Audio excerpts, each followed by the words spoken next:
सबैभन्दा कम जनसङ्ख्या भएको जिल्ला कुन हो? Option A Jumla, option B पूर्वीरकुम, option C Manang, option D Bhaktapur.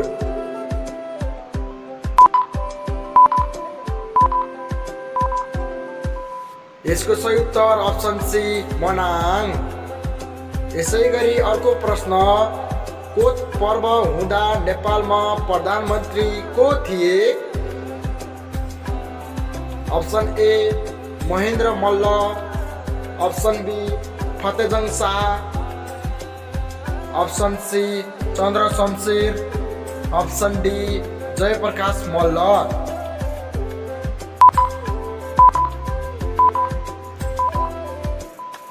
यसको सही उत्तर अप्सन बी फतेजङ शाह। यसैगरी अर्को प्रश्न, फलफुलको अध्ययन गर्ने विषयलाई के भनिन्छ? Option A pisciculture, option B pomology, option C sericulture, option D apiculture.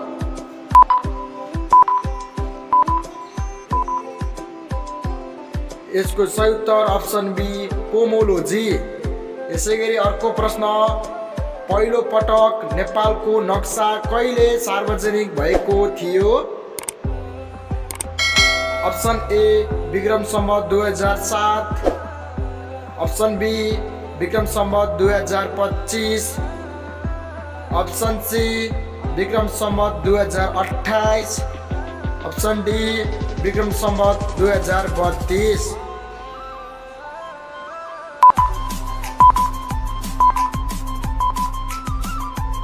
यसको सही उत्तर option D Vikram Samvat 2032।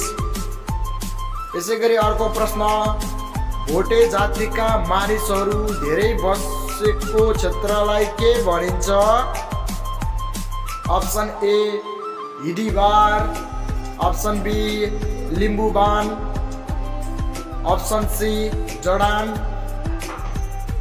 Option D Magarat. यसको सही उत्तर अप्सन सी जडान।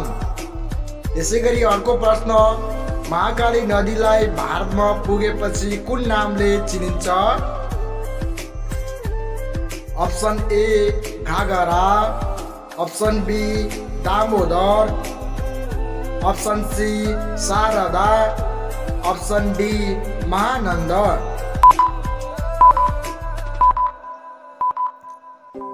यसको सही उत्तर option C Sharda.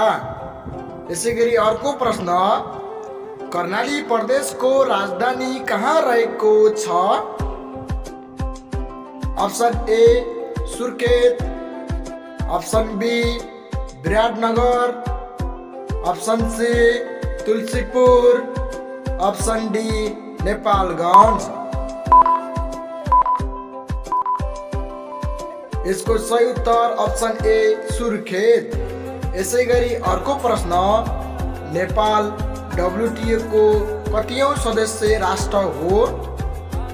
Option A 140औं, अप्सन बी 147औं, अप्सन सी 155औं, अप्सन डी 135औं। यसको सही उत्तर अप्सन बी 147औं। यसैगरी अर्को प्रश्न, प्रथम विश्वयुद्धमा नेपालले कसलाई सहयोग गरेको थियो? Option A Italy, option B German, option C Portugal, option D बेलायत।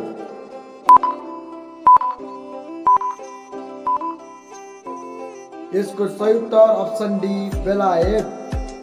यसैगरी अर्को प्रश्न, नेपालमा सती प्रथाको अन्त्य कहिले भएको थियो? Option A 1977, option B 1981, option C 2031, option D 2057। यसको सही उत्तर अप्सन ए 1977। यसैगरी अर्को प्रश्न साथीहरू, यो आजको अन्तिम प्रश्न पनि हो। जगदीशपुर ताल कुन जिल्लामा अवस्थित रहेको छ? Option A Kailali, option B Kapilvastu, option C Kanchanpur, option D Sindhupalchok.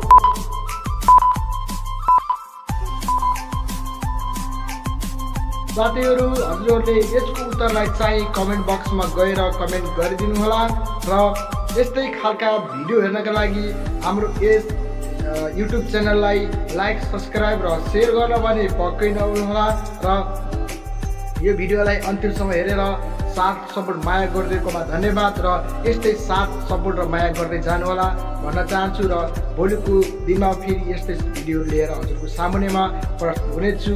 अहिले बिदा हुन्छु, धन्यवाद।